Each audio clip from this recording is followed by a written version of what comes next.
There has been an effort on the part of white Southerners to keep the Civil War alive.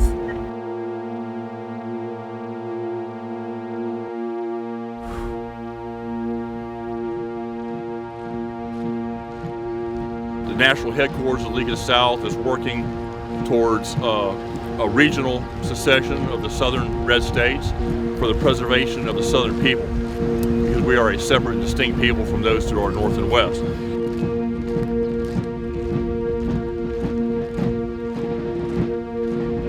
I've actually had some very representable historians say that everything was just fine in the South till the North came down here.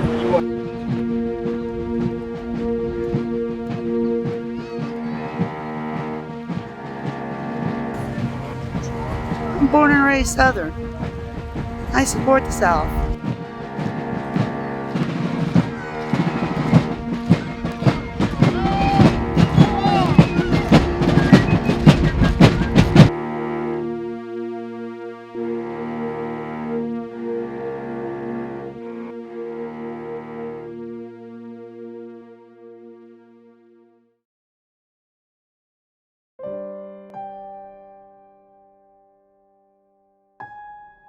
For most of my adult life, I've struggled with what it means to be a Southerner.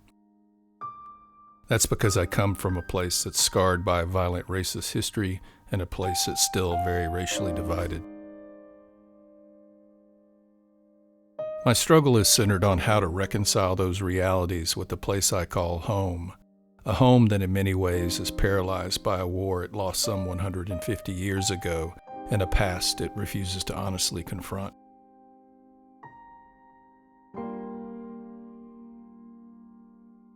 As a place where most white people feel responsible for the sins of Adam and Eve, but not for the actions of their grandparents and great-grandparents, that past haunts the South and is visible every day. You can see it in the hundreds of Confederate monuments that stand on courthouse lawns throughout the region.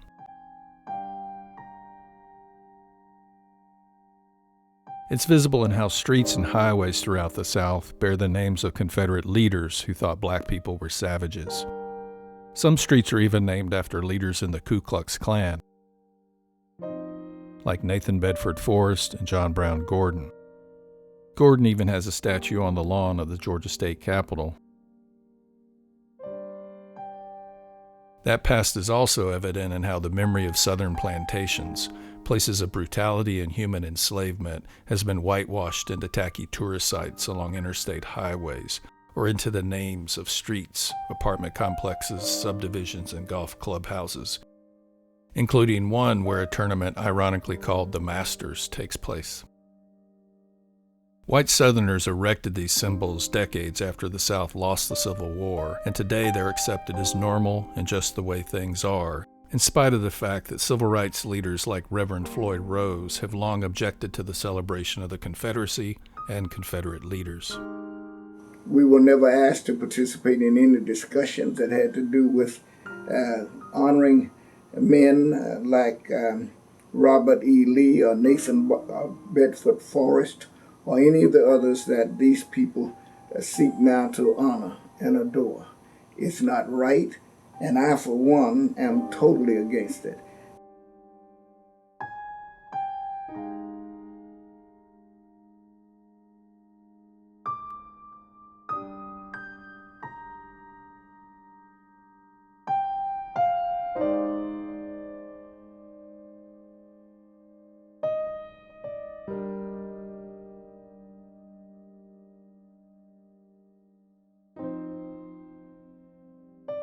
To better understand the South's addiction to the past, this film explores some of the most enthusiastic supporters of Confederate culture.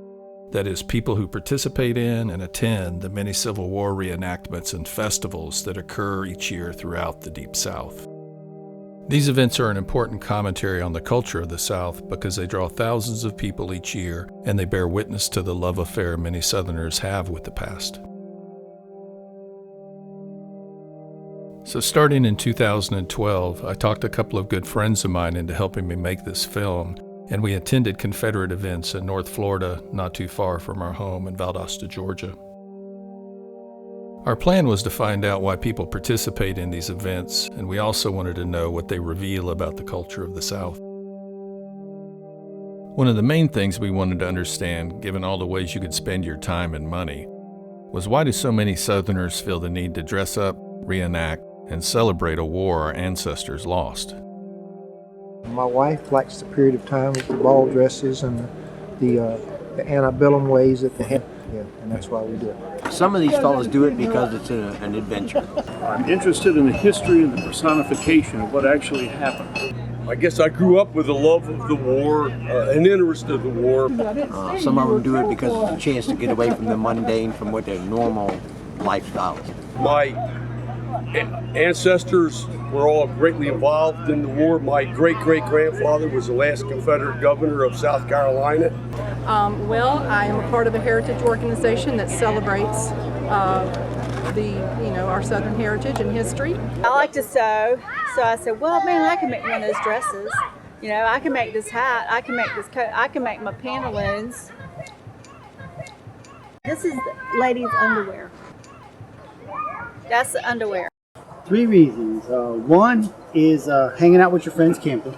You learn things from it. Because knowing what they were wearing, you know their physical limitations. 2, you gotta love history. Sit around the campfire, everybody's talking about every battle, how it was done. You get with a group of people and they become your friends and you see them on reenactments. That's the nice part. And then the 3rd reason is we get to play Army with bigger guns.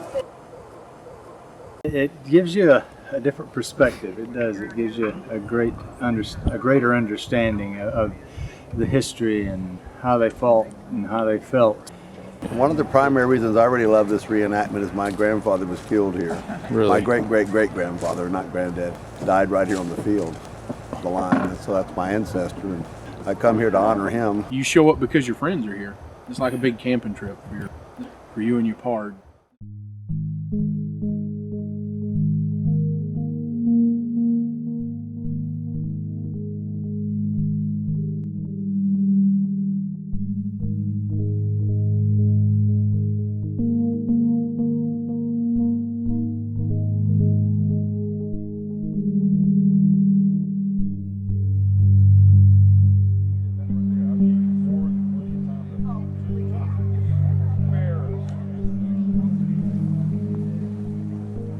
Along with honoring their ancestors and spending time with friends, most reenactors we spoke with see themselves as educators who are working to keep Southern history alive. You can read all you want in a book, but when you actually come and see it, it brings it to life. That's what drives most of us, is just to keep the history alive and teach the public about it. It's just to relive the history and to celebrate our heritage, and that they could see all that effort that goes into it to keep it alive, keep history alive. Being a proud Southerner, I'm proud to be here and see this historical reenactment. That everything is, they're doing the men and the women during that era of justice, both Union and Confederate. And it's proud to see that the history is being kept alive for the South. You're trying to keep that history alive so future generations will learn and understand what it meant to be a soldier. I do it to follow the history, to pass the history on, because if we don't remember our history, we will be destined to relive it. Since most reenactors see themselves as historians and educators, we asked scholars from the university systems of Georgia and Florida for their thoughts on reenacting and how the Civil War is being portrayed at these events. I don't know that professional historians get too much caught up in it. I think the professional historians are interested in doing their research and doing their writing, and the reenacting is something that the community does. It is strange in the United States that we reenact our Civil War with great gusto, and you rarely see that in any other internal conflicts in other parts of the world. If you're going to reenact something, why not reenact something as far as like the civil rights marches or things of that nature that are positive? I mean, can you imagine Cambodians at any point in the future reacting or reenacting the era of the Khmer Rouge? You know, that's just, I don't think that's ever going to happen. To me, it's totally ridiculous.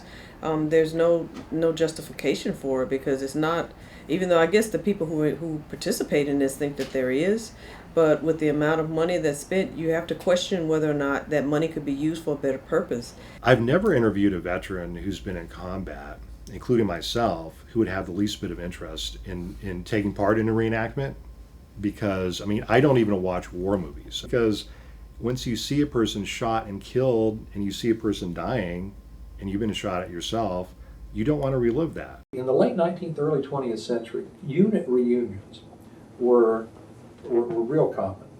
1938, there was a gathering of the few survivors of the Battle of Gettysburg on the Gettysburg battlefield.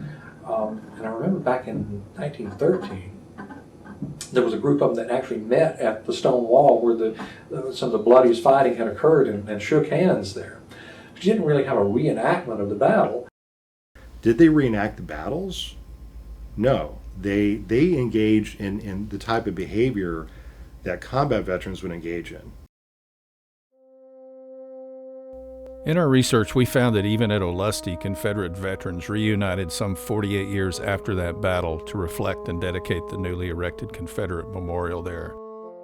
And they did not reenact the battle.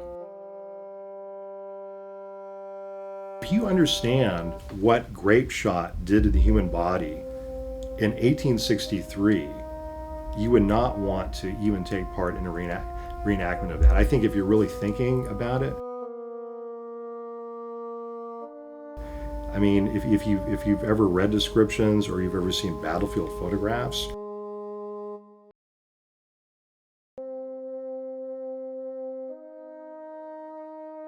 why in the hell would you want to reenact that? It's only in the 60s and 70s and into the 80s that you begin to get this these reenactors coming out of the woodwork, after the actual Civil War soldiers are already gone. It was interesting to discover that Civil War reenacting didn't start until well after all the surviving members of that war were dead and gone. It's also interesting that Southerners decided to start reenacting at the same time the South was being forced to desegregate its schools by the federal government.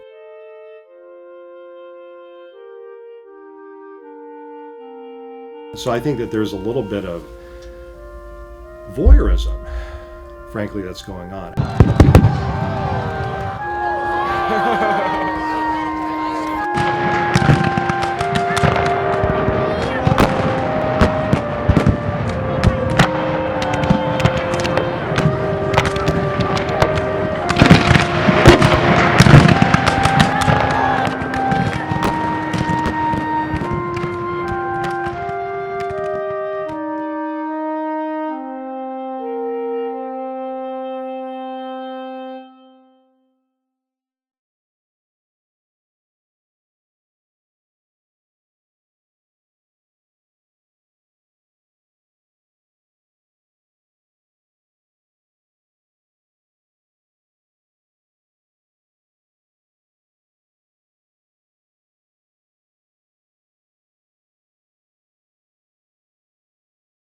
Just a few miles from the Olustee battle site, Lake City, Florida has a 3-day festival and a week of other activities leading up to the reenactment. So we talked with local officials there about why they were so interested in celebrating this battle. Well, I'm a history buff, and I went to Williamsburg, Jamestown last year, and all. And it's not to glorify the war or to start the war or anything like that. It's really to recognize the history of it. I think it's because I've always liked history, and I've always liked reading about the Civil War. And when they started the organization, the Blue Gray Army, I thought how neat that would be to be involved. The purpose of the event is really to honor, the lives that were lost then, and what was being fought for, and the freedom of it all, and the fact that just it's living history that you can actually see. The Blue Gray Army is the sponsoring organization for the Olustee Battle Festival, which is held downtown Lake City, and this is the 36th year that we're going to be doing coming up. The other day somebody was asking where people come from, and they come from all over the country. We have probably 150 vendor booths. We have food booths, period food, and we have entertainment both Friday and Saturday. And then we have a parade, a big parade where we have reenactors that we bus them in on Saturday morning, and they march through downtown, and it's very exciting. They shoot their guns, and everybody just holds their ears.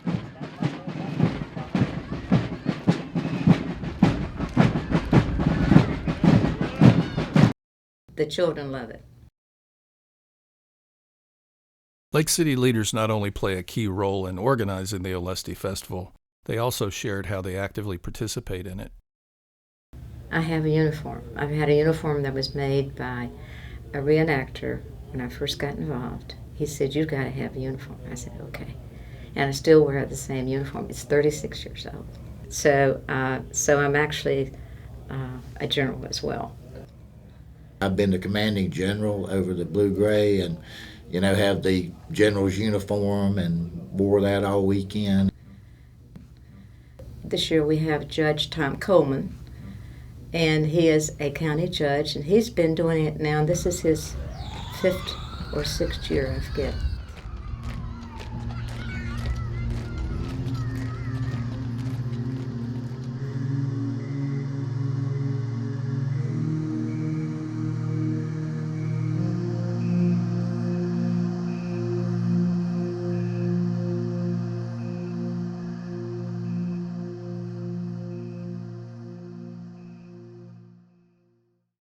Since 37% of Lake City's population is black, and the fact that all Confederate reenactments and festivals occur in places with large black populations, we asked those we spoke with about how black people see these events. Some people still, they look at it as a black and white issue. Some people still do that. But most people in the community know that Olustee's not for that purpose. I know a lot of black folks in the Deep South see the Civil War real differently than white folks. I mean, is the black community involved from your perspective? No. In our community, it's, we've had Ron Williams, who's the county commissioner, as the commanding general. Alfonso Levy, I believe, was a commanding general. He was a principal here and a great musician in the community, and he had a big active part.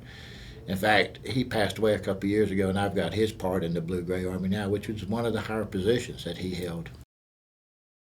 But we try to include them whenever we can. And we invite some of the black leaders to go to the receptions. Not many of them go. At this point, I should mention that we contacted Commissioner Williams and other black elected officials, but when we told them what we wanted to talk about, none of them would meet with us. When we asked other white folks we encountered why more black people didn't attend the events, they offered a range of explanations. Kids today get only Florida history in 4th grade. They get one shot at it out of their entire school career. There's so much more that they need to be taught, and I chalk it up to they just don't know. If they knew, there would probably be more of that demographic out here, I would imagine. I honestly don't know. I've never truly talked to anybody about that, so I really can't answer that question for you. I wish I could. First of all, this is a very remote location to get to. So you've got to have a car, you've got to have the money for the gas. Getting in is very cheap, so that's not it. And you have to have an interest in history to want to come out and see what it's all about. A lot of people these days are offended because of the lifestyle back then. They still feel like they're oppressed. No, of course not. Get a life, get over it. The past is the past. It's part of history. It's part of who you are. If you don't like it here, go back to wherever you came from, whatever country you feel you belong in. Because I'm not a racial person, but if you don't like this country, leave it. The month of February is also Black History Month. It's just my opinion. I think that they've got a lot on their plate as well, and they have plans of their own. It didn't seem to cross Miss Warren's mind that the Olustee Festival might actually clash with the celebration of black history. It also didn't seem to cross the mind of the mayor that Lake City's black residents might see the festivities in a different light. It provides an economic boost to the community. It is entertainment for people. I mean, you know, they can come out to the festival and all, and most of it's free. The part that's not is very minimal, so it's something that families can go and enjoy. So it's really a great event. Everybody looks forward to it. To find out if everybody did look forward to the Olustee Festival, we wanted to talk with black people from Lake City. This proved to be a bit tough given we were two white men walking around with cameras and asking questions. Local civil rights activist Bea Coker was kind enough to put us in touch with people that would talk with us. She and local resident Dank Lofton also explained why people wouldn't talk publicly about the festival. What I've learned from being in Columbia County is that while you might not have the physical torture that once upon a time, the KKK could have brought to you or any other hate group. There are people who still possess the power and the desire to have the same effect. You do something, the powers that be will take away what you have. You have a job, you have all this stuff. We have no industry here, or per se any. We got to go to Walmart to get everything. We have to go to their stores. So there is a fear. I'd be surprised if you get 5 people to come talk about the Olustee Battle Festival. Do you think the white folks here, or the people in, that kind of coordinate these things, have an idea of how black folks see things and think about this event? They may have an idea, but I think they just really don't care. It's just going to be their way or no way. There's some people out here in this town, I don't know how many people you've met here, but there's some people who would love killing some people at the end, not to mention starting it out with a good lynching, okay? I don't think there's been an open discussion about the participation of the African American community in the Olustee Festival, but I can tell you it's probably 98-99% white. When it came to the topic of how they felt about the Olustee Festival and reenactment, we got a very different perspective than that of the white people we had talked with. I'm insulted by the presence of the Olustee Festival because this has been forced down our throat, and I can't for the life of me understand what good do we pull out of this, and how do we rationalize that there are some citizens among us that would be extra sensitive to the celebration of a period of time that was very, very horrific for them. It hurts me. It really does. It hurts me to see that you're not treated the same way all the time. And like I said, those 3 days it gives you the power to feel you can just do anything. You got 3 days to treat black people the way you feel that they should be treated. Anytime African Americans see the Confederate flag on display, we think of racial tension. And that's a discussion that America has refused to have.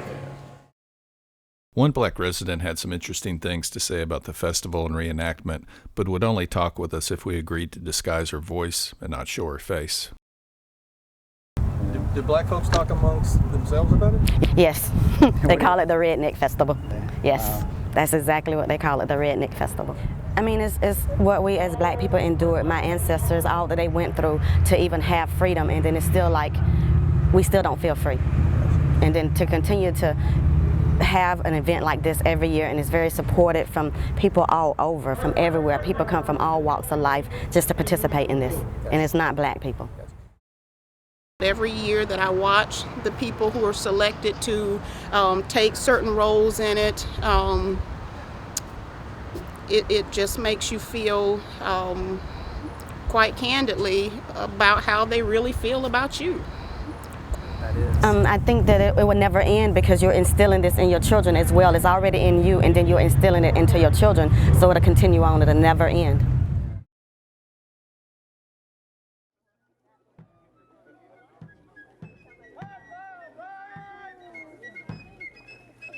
As you might have noticed, Civil War reenacting is largely something my white Southern brothers and sisters do.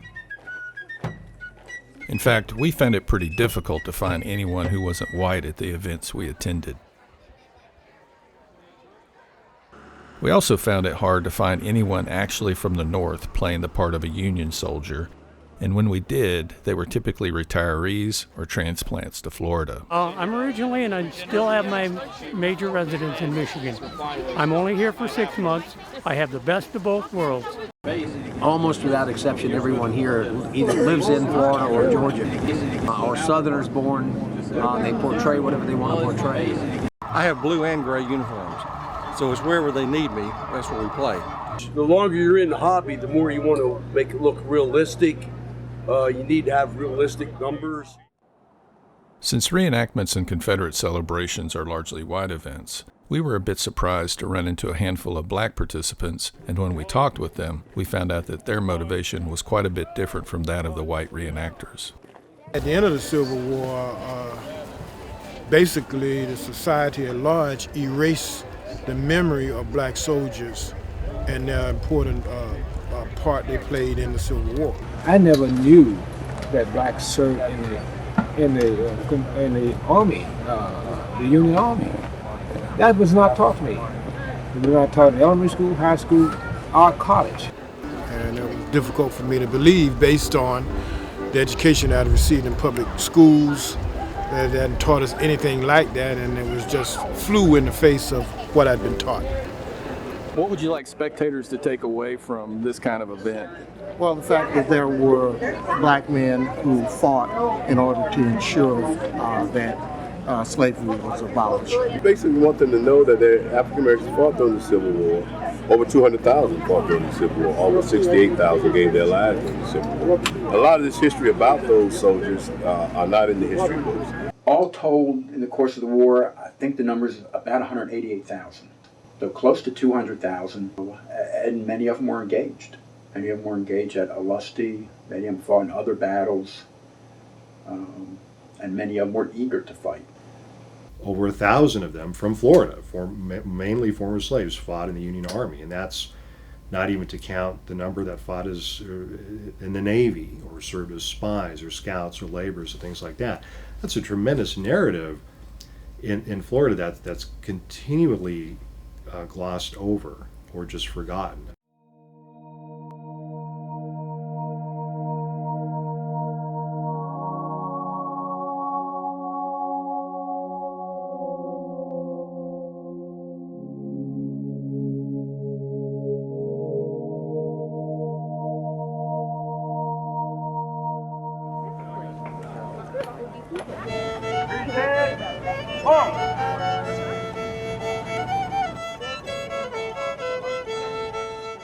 When going to reenactments and Confederate festivals, you see and hear things that are a bit hard to understand, and you learn pretty quickly that many people take this hobby very seriously.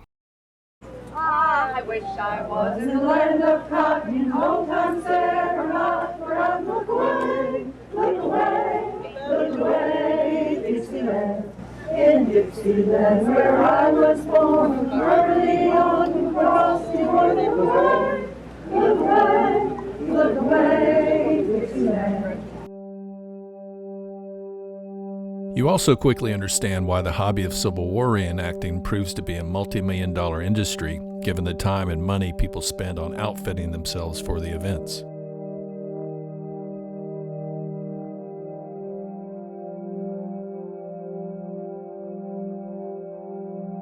The other thing that's very clear about reenactments and Confederate festivals is that they are a big business and an economic boom for southern towns. I heard the number the other day, and I think it's something like 4 million to our community, which is pretty big. I think it's like 40,000 people come in, over the weekend. Tours-wise, the hotels and motels are full. We had over 22,000, and I can give you... No, it's okay. I know I have them written down, but I'm Folk Festival's on the mind right now, so... So 22,000 spectators that came. Oh, yes. And then we had just under 2,000 reenactors. Gotcha. And because we had registered over 2,500 reenactors, but because of the ice storms and everything like that, we lost quite a few units. Given the amount of revenue generated by the Olustee reenactment and festival, we asked black residents if any of that money made it into the black community. I can't see where it does because first of all, you gotta realize here, sir, we don't have many black businesses. That's your number one thing. We don't have many black businesses. Anyone who would take an opportunity to become a vendor could benefit from the economic impact. But I think African Americans don't care to participate because of the image of the Confederacy. You ain't been to the black community here, have you? Yeah, you see, do you see $4,000 worth of anything over there? No. Well, maybe it did. Maybe they increased the police presence so they can go around and bust all the nickel bag hustlers. Okay?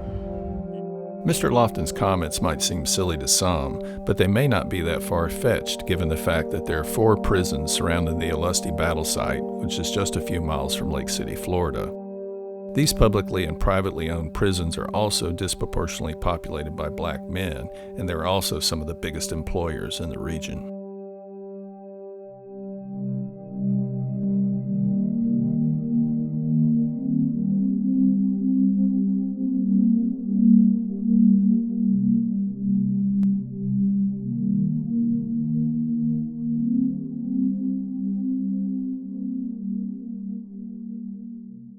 I stepped in to keep Battle Line open, to keep it running, and most of all, to keep the Word of God coming to you, the reenactors.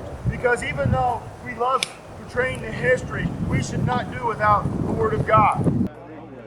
Along with serving as a way to spread Christianity, reenactments and Confederate festivals provide a place where groups called Southern Heritage organizations work to recruit new members and share their message.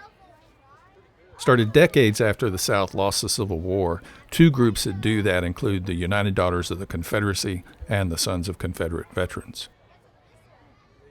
The United Daughters of the Confederacy is a heritage organization, and we have 5 objectives. They are patriotic, historical, memorial, benevolent, and educational. The UDC, as a women's organization, offers probably more scholarships to our youth than any other women's heritage organization. Sons of Confederate Veterans, we're an organization actually throughout the United States, and it's basically to honor the sacrifices that the Confederate veterans, the price they paid, and the sacrifice not only them but their families made during the war. All the members in Sons of Confederate Veterans have a descendant who fought in the Confederate. We also educate our youth in schools through living history and reenactments such as this. As a group that was created 31 years after the Civil War was over, and one that's proclaimed itself the guardian of Southern history and heritage, you should know that the Sons of Confederate Veterans isn't some fringe organization limited to the Deep South. As of 2015, the organization reported having 867 chapters in 38 states across the country and a total membership of over 30,000 people.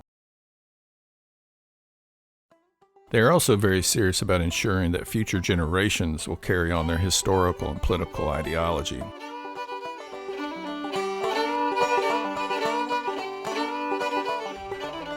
Sam Davis Youth Camp, like many other summer camps, is a place your child or grandchild can go to have fun, meet other children, swim, play games, learn skills, and horseback ride.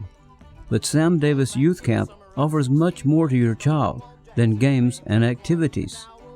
Sam Davis Youth Camp is a place your child can go to learn about our Southern history from great teachers who will teach them the truth about our founding, our Constitution, and the cause for Southern independence. They will also experience the culture and the traditions that make up our Southern heritage. Along with the United Daughters of the Confederacy and the Sons of Confederate Veterans, we met members of another Southern heritage group called the League of the South as they were handing out their quarterly newsletter, The Free Magnolia. Like other heritage groups, they too had a message they wanted to share about the South and Southern culture. Yeah, I'm Mike Sable. I'm with the Florida League of the South. We're here today for the Battle of Olustee Festival to spread the message of our ancestors, our Southern ancestors, and that was that there's a lot of unfinished business yet to be completed. That business is political independence for Florida and our Southland. And we're here today to spread the message that secession is a viable option to the tyranny that we now face in Washington, D.C. today. From the time of the War of Northern Aggression till now, we had to bind together like no other part of the country. The North didn't face what the South faced. The red state, traditional conservative South is unequally yoked to the blue state socialist progressives to our north and west. They send their representatives to Washington, D.C. They consistently outvote us on all the things that are dear to us, whether it's gun control, gay marriage, the death penalty, you name it. The things that we stand for, they completely override. I worked in the school system here and I've seen the changes in the children and all because of the culture that's being piped in through the programs and stuff that has trained our kids to be desensitized to what's going on, and all of a sudden they turn around. By the time they're grown, they're accepting stuff, and I see people just sitting back. Mr. Sable, who's also known as Michael Tubbs, and his colleague forgot to tell us a few things that we should mention. First, the League of the South is a white nationalist organization that equates the word Southern with the word white. Second, the League is extremely serious about seceding from the United States.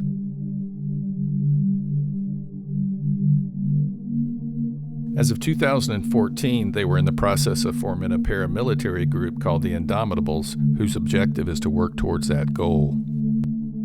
And at their 2015 National Conference in Wetumpka, Alabama, League of the South leaders like William Flowers explained why symbols of Southern pride are now being questioned and what white Southerners can expect in the future. The cultural genocide that's now taking place has as its aim and its purpose to see the Southern people eventually wiped off the face of the earth. This is the ultimate goal. This is not about flags. It is not about monuments. It is not even genuinely about culture, although that's how it seems and is represented at this stage. It is a precursor to your elimination. But I have news for our enemies, and I think that you will agree with me. Our folk will not be replaced in the Southland, and we will not be erased in the home of our forefathers. Yeah. And I know that you will not.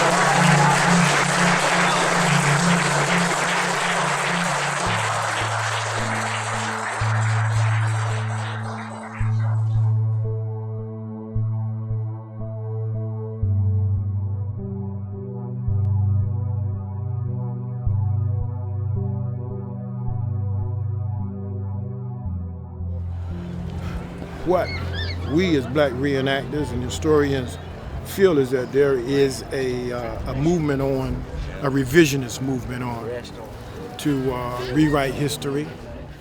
Given everyone connected to the Olustee reenactment claimed that they loved history and wanted to make sure it's not forgotten, one of the disturbing facts about reenactments is that these events selectively choose what's reenacted. One of the criticisms that historians have is that the reenactments are kind of selective about what they actually reenact. I mean, have you ever heard that criticism before? Yeah, you know, when they do the reenactment here, they actually have a smaller battle Saturday, and then they have the main Sunday. And from what I learned this week, that the Union troops actually win on Saturday, and then they have the Confederate troops win on Sunday, which is actually the way the battle was portrayed, you know. A certain amount of this is simply entertainment. And people are learning about history, but they're being entertained. And yes, we're glossing over the blood and the gore and the starving and the unwashed masses and all of that. But if we reenacted that, it wouldn't be any fun for anybody. You know, you've got to make it interesting.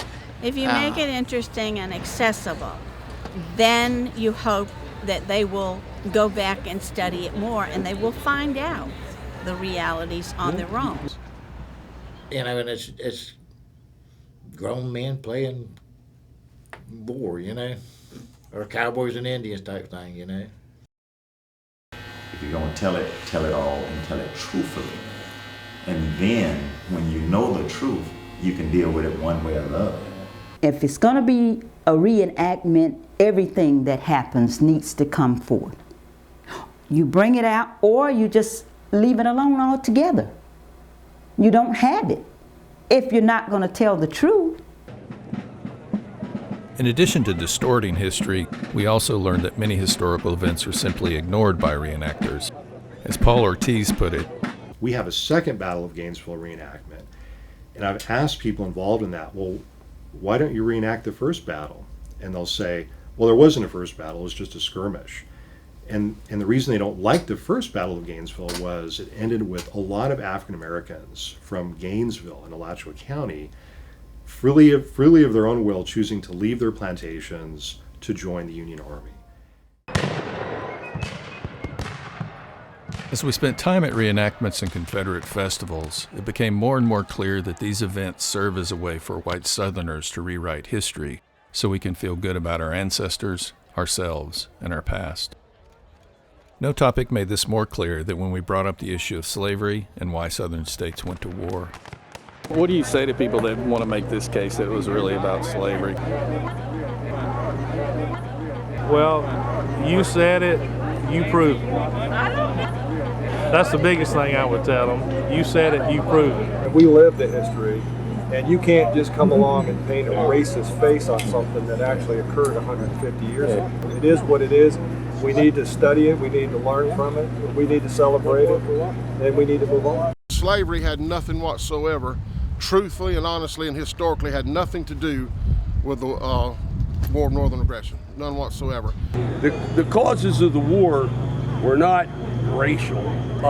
The whole deal with slave states had nothing really to do with the black people. It was the voting power in Congress. I purposely stay completely away from all the political stuff. If anybody wants to talk about causes of the war or who's doing what or whatever, my answer is I don't know.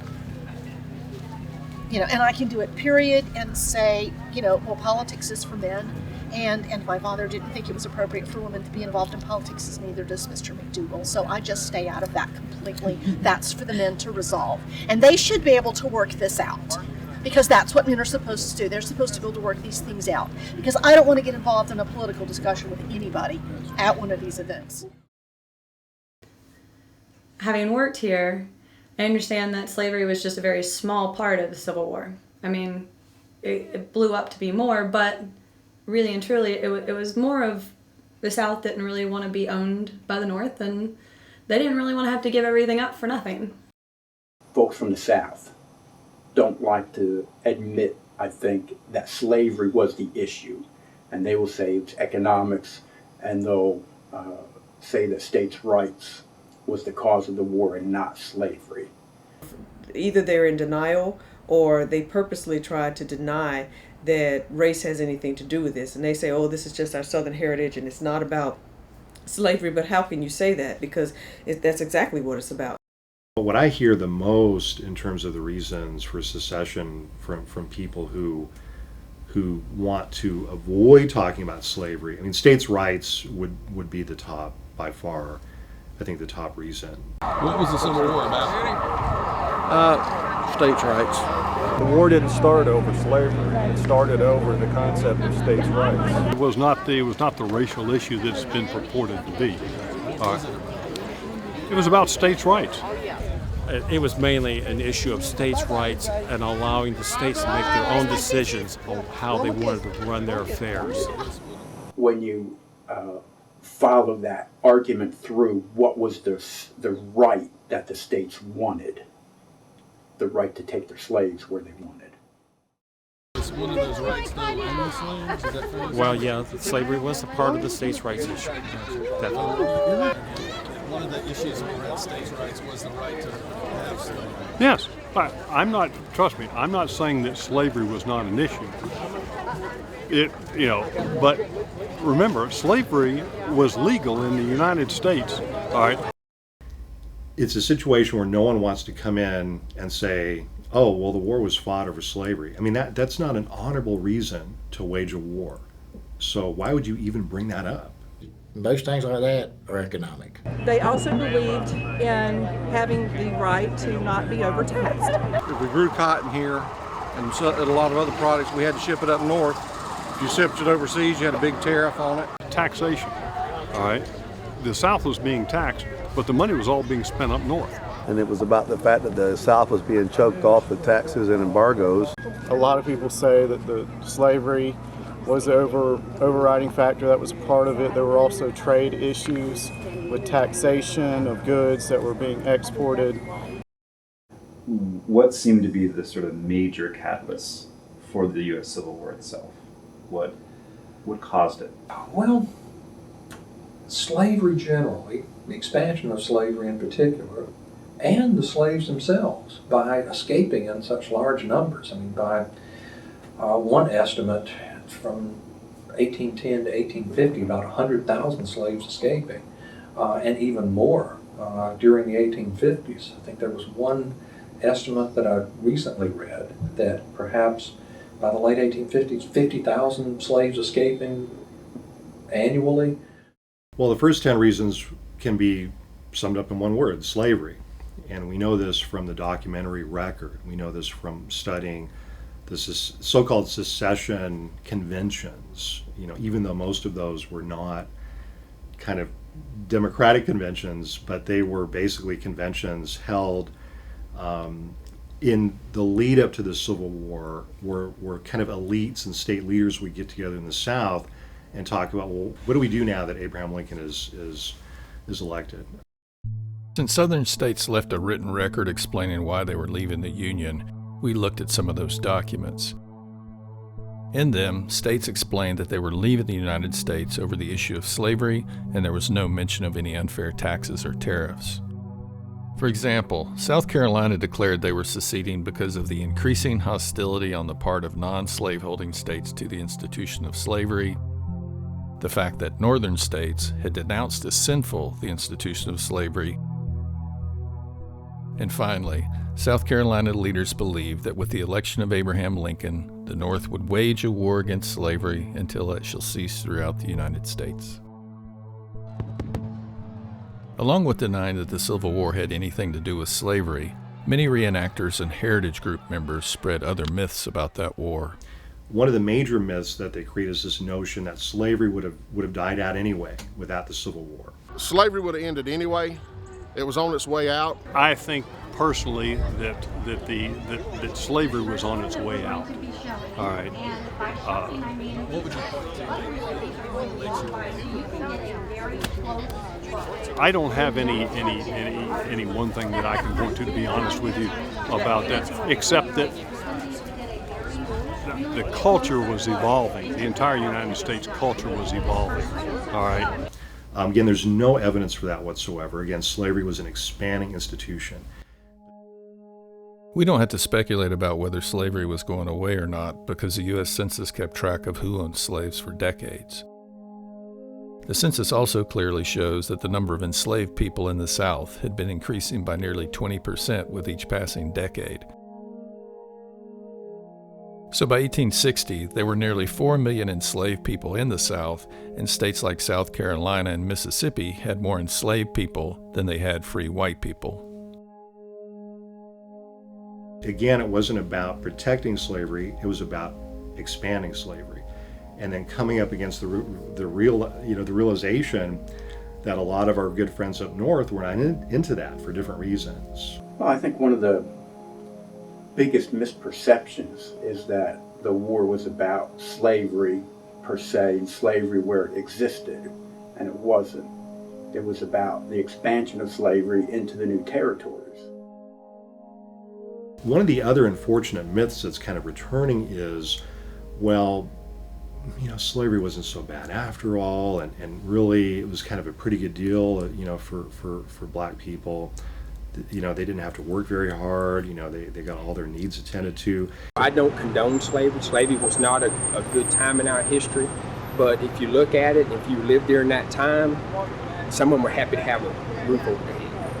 It's kind of hard to say, but probably the black people in the South at the time, probably most of them lived better, except for the ones on the large plantations.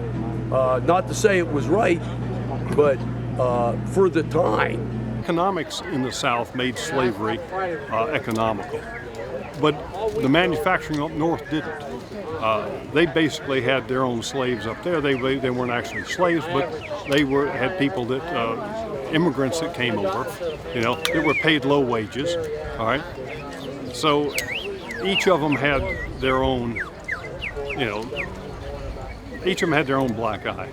Yes, slavery existed, but I would challenge someone to also try to find a country where there wasn't a bit of slavery. The one thing that, about slavery is if it was so bad, why did you keep your master's last name?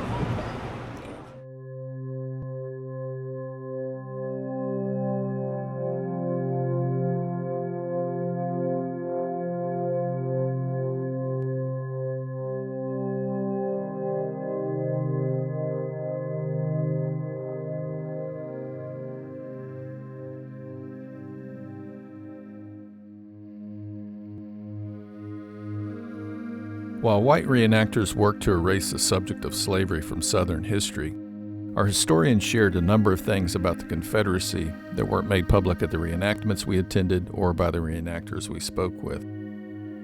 Some of that information includes the following. First, Southerners were not united on the decision to secede from the Union, and 300,000 Southerners fought in the Union Army.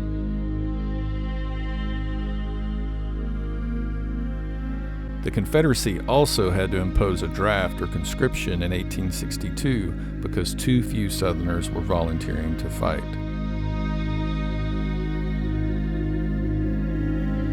At the same time, thousands of wealthy Southerners paid substitutes to fight in their place, and those who owned 20 or more slaves were exempt from fighting. And by 1863, one half of the Confederate Army had deserted the fight and gone home. By 1864, two-thirds of the Confederate Army had deserted the effort.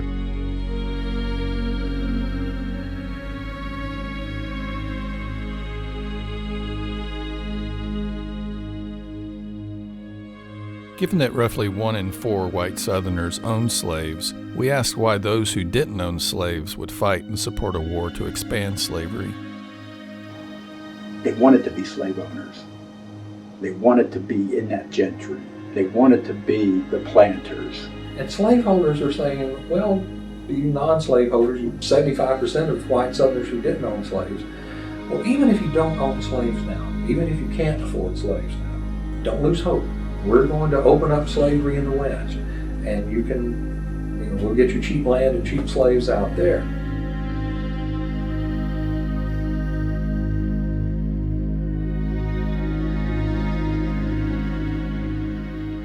And so I think they sympathized more than they probably should with those who started the war and with those who were exempt from the draft and didn't fight. It pains me to see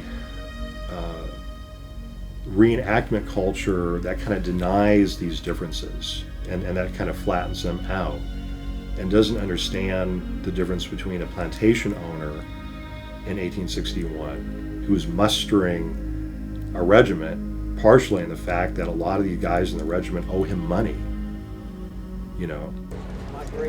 Nobody, there was no draft. Well, there was a draft back then, but nobody's going to convince me, all right, that my father's relative, who was basically a dirt farmer, went to fight because of some rich plantation owner 150 miles away. All right. They went to protect their homes. All right.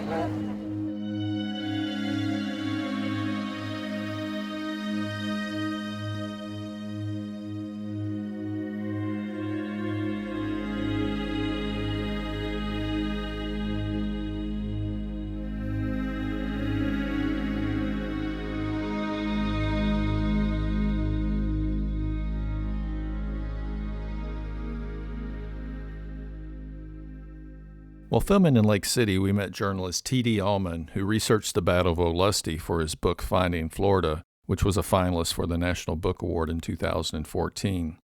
As a renowned journalist and a Floridian, Allman had some interesting things to say about how the Battle of Olustee is being rewritten by today's reenactors. Olustee fascinated me because it is one of the most complete examples of the triumph of myth, and I might add lies, over historical reality. Now the narrative is a very simple one. The wicked Yankees headed inland with the objective of taking Tallahassee. Brave white Southerners rallied to save the situation by forcing them to defeating them and making them retreat. 5,000 Union troops came here from Jacksonville, engaged 5,000 Confederate troops. Union troops were whipped and sent packing back to Jacksonville. Now, what is the truth of the matter? Well, the first truth is that this story was made up a generation after the Civil War. It was codified by a woman named Carolyn Mays Brevard. She made up that story.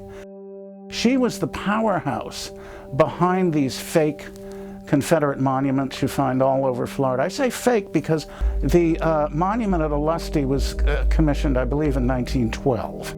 So these are very much a generation later. She made up that story. What actually happened? The Union held the coastal area throughout the war. And their policy was they advanced gathering black men to fight for the Union, getting supplies, and then as soon as they met any resistance, or even before, they would return to the coast. Well, at Olustee on the 20th of February, 1864, colored troops came in and covered the white Union retreat. One person said the colored troops came in grand and fought like devils. Now, the interesting thing about Olustee is that that was the end of it, and General Beauregard was disgusted with the result of the battle. He wrote to Jefferson Davis, and the battle was insignificant because the Confederate troops did not pursue the Union troops. Now, why didn't they do this? Well, they paused on the battlefield, threw away their military opportunity to massacre black troops on the battlefield at Olustee. We asked our historians about Mr. Allman's disturbing account of events, and they confirmed what he had to say. I think that's a fair statement. When black troops in the Union Army were engaged, the Confederate troops were not terribly interested in taking prisoners.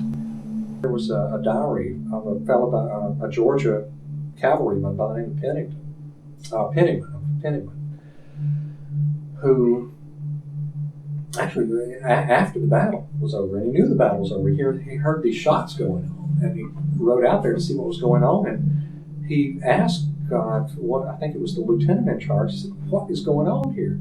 And he said, "We're shooting niggers, sir." That was the response he got. We were able to locate Confederate veteran William Frederick Penniman's description of the massacre of black Union troops at Olustee, and he wrote that, "A young officer was standing in the road in front of me, and I asked him, 'What is the meaning of all this firing I hear going on?' His reply to me was, 'Shooting niggers, sir. I've tried to make the boys desist, but I can't control them.' The next morning I had occasion to go over to the battlefield again quite early, before the burial squads began their work, when the results of the shooting of the previous night became quite apparent.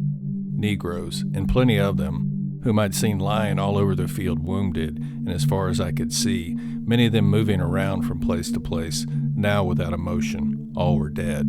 If a Negro had a shot in the shin, another was sure to be in the head."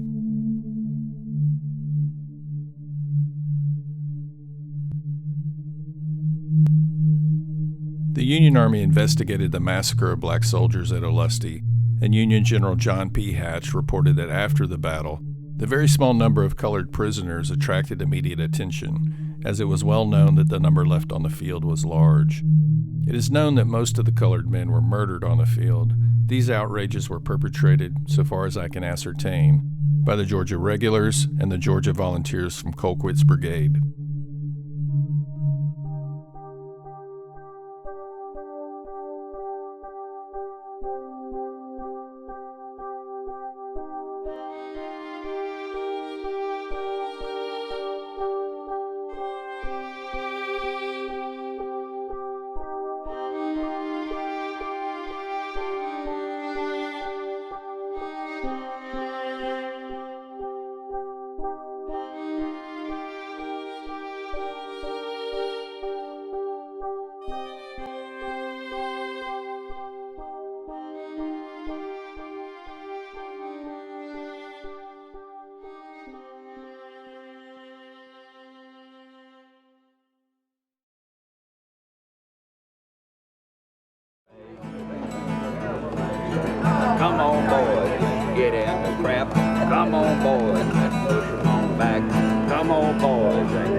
them Yankees straight to hell. The Yankee ship will ride. Returning to the question about why the South is paralyzed by its past, each year the Olustee Festival and reenactment are attended by thousands of children from area school systems.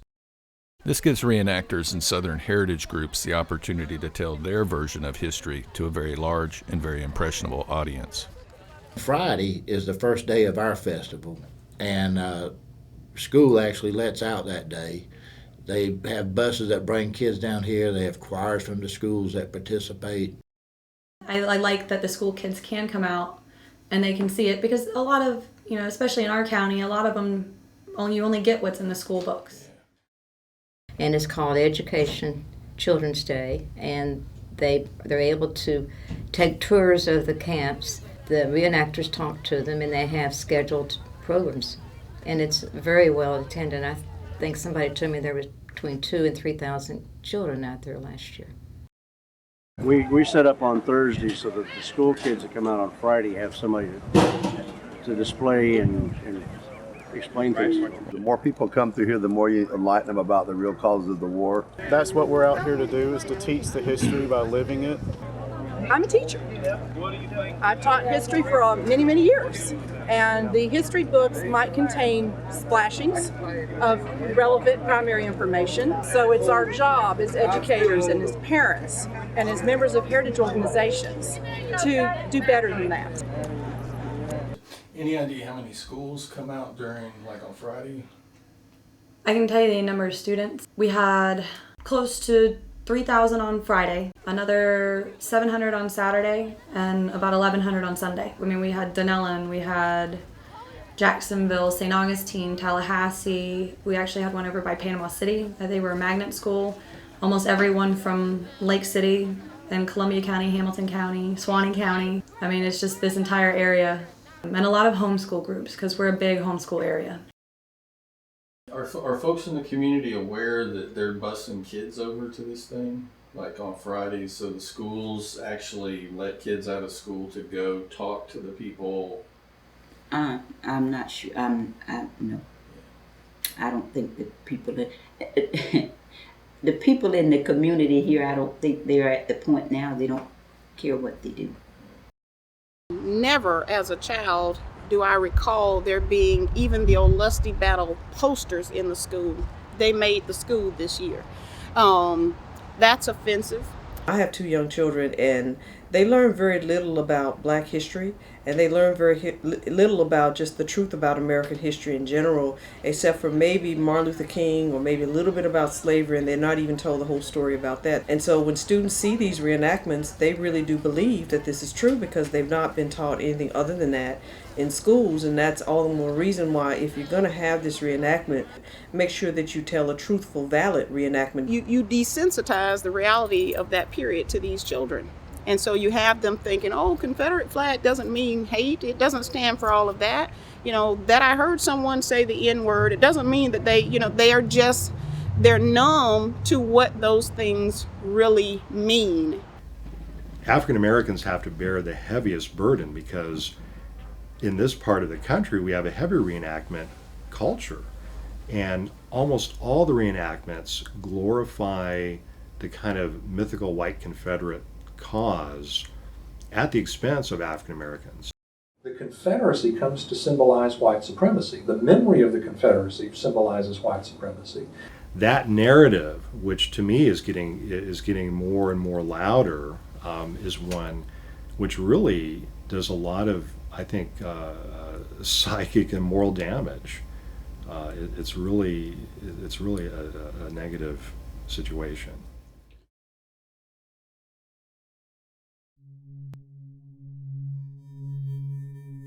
As we began editing this film, the impact of distorting Southern history and romanticizing the Confederacy became painfully clear.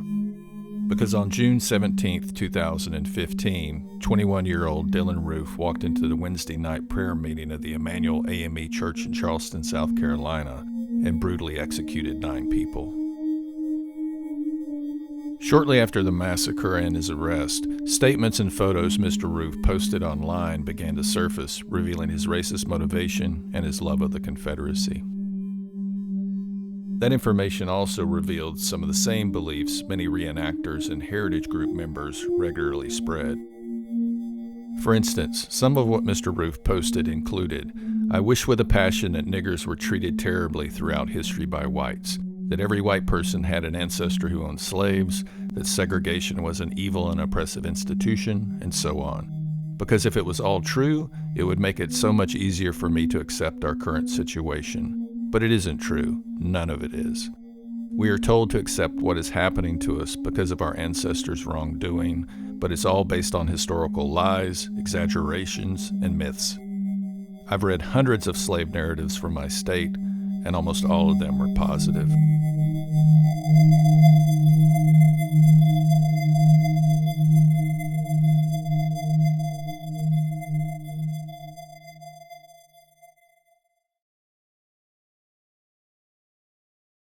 We've done well with the festival with the cooperation of the city and the county, because you can't do or move about without having that cooperation.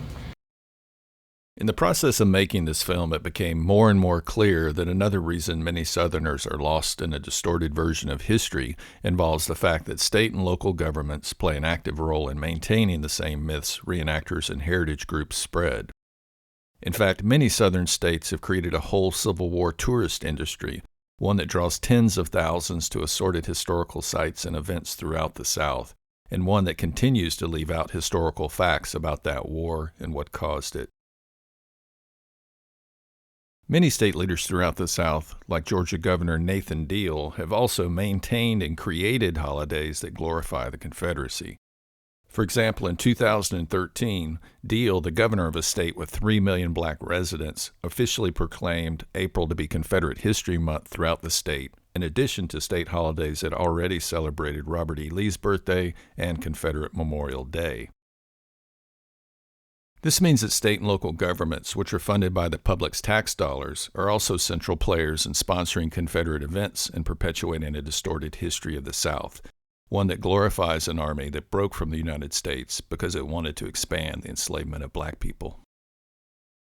Lake City and park officials were very open and proud about how local governmental agencies and the state of Florida provided resources and support for the Olustee event. The city gives us $5,000, plus they help us with manpower to make sure that it's a safe event, and they do a lot of work for us. It costs the city and overtime for public works, police, and all that. We have a shuttle service from the airport here and from Baker Correctional that blue-gray kind of covers. And then we have the city of Lake City, Columbia County, Baker County, Florida Highway Patrol because it's on US 90. I'd like to recognize the United Daughters of the Confederacy and what a great partnership that they have with the park here. And I mean, there probably had to be close to 100 of us just from Forestry, Park Service, FWC, and from the DEP aspect of it, department. So. Well, what's DEP? Oh, Department of Environmental Protection. So there's a lot of agencies that are involved, but it's amazing, like I say, how everybody works together. As a taxpayer, it's not something that I think that the majority of African Americans would want to see this type of thing, because the state is sort of supporting and sanctioning this by providing, when the parks provide a place for it, a venue for it, when they provide all of the public safety officers there. If these people want to honor these men, I have no problem with that. Do it on private property. Don't ask me to pay for that. Do it on your own time and on private property, but don't ask the taxpayers of this state to fund projects and memorials that honor people who dishonored me. No. The problem is, as in America, who do you complain to? If you go up here and complain to the mayor, he's out there right now in uniform. If you go complain to the chief justice or judge down there, he's a head general out there, okay? If those people are connected to the problem is perpetuated, okay? What would you say to the governor if you could have a conversation with him? I would simply ask him one question. Look me in my eye and tell me if you think it's right to ask me and other sons and daughters of slaves to help fund holidays and memorials that honor people who tried to keep us in slavery. Just look at me and tell me you think that that's right.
After working on this film for more than 4 years, I have to say that I'm no closer to resolving my struggle with the place I call home, but I do better understand that struggle.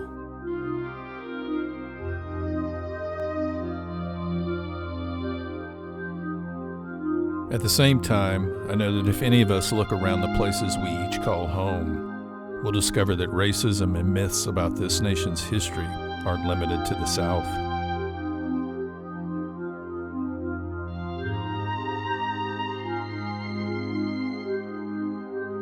So this struggle isn't just mine, it belongs to all of us.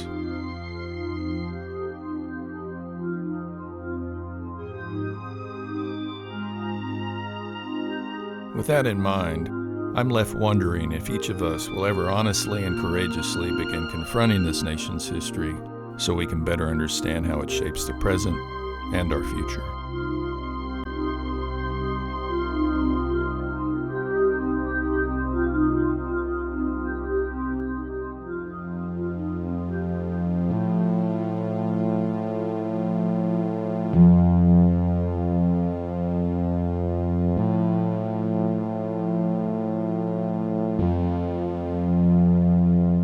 What the reenactors get wrong is this war is not over.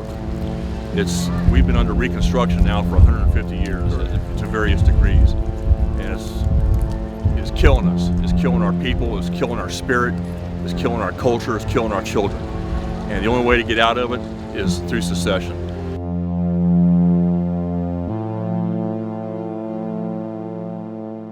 I think after living here many years, I realized that we really haven't recovered from the Civil War in many ways.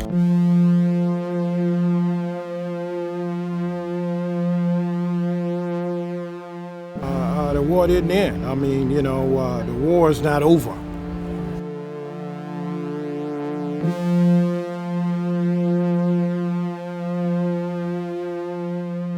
And I'm not just talking about black folk ought to care. Every white person in this state of goodwill ought to say no to this, period. And they ought to care because they're paying for all this stuff.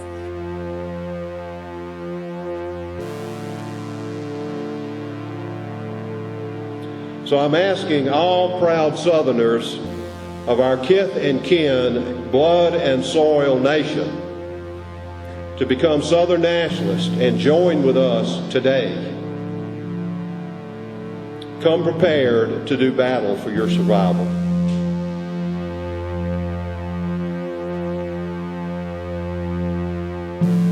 There's something about it, that you can't help but find beautiful. I mean, it's quaint and it's forever lost, but I think that it's very enjoyable to relive, even if just for a weekend.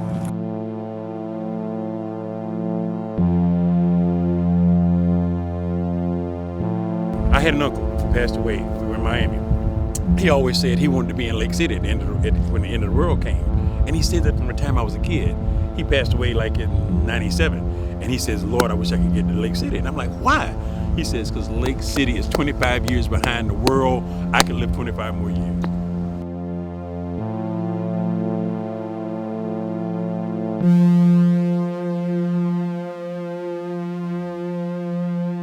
Oh, the education system is terrible as far as public schools, because mainly it's just, I'll use the word, I don't mind, it's a cesspool of liberalism.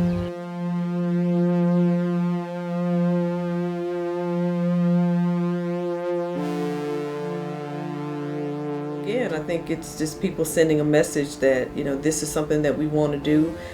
This is something that makes us feel good about ourselves, and this offends you, and that's exactly what we want to do, is to show you that this was the history, and that you might think that things have really changed a lot for the better, but in some ways really they haven't, and that we still have more power than you do.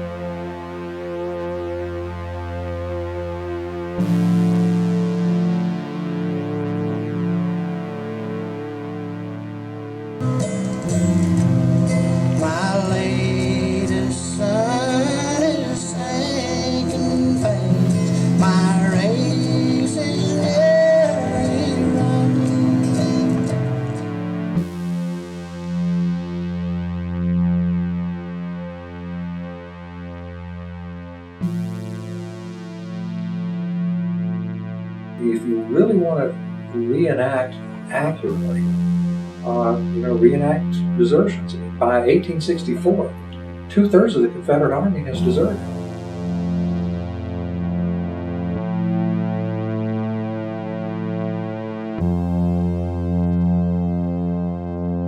I remember even a year or 2 years that the KKK was at the Olustee festival, and they were in sheets. It was visibly that's what it was.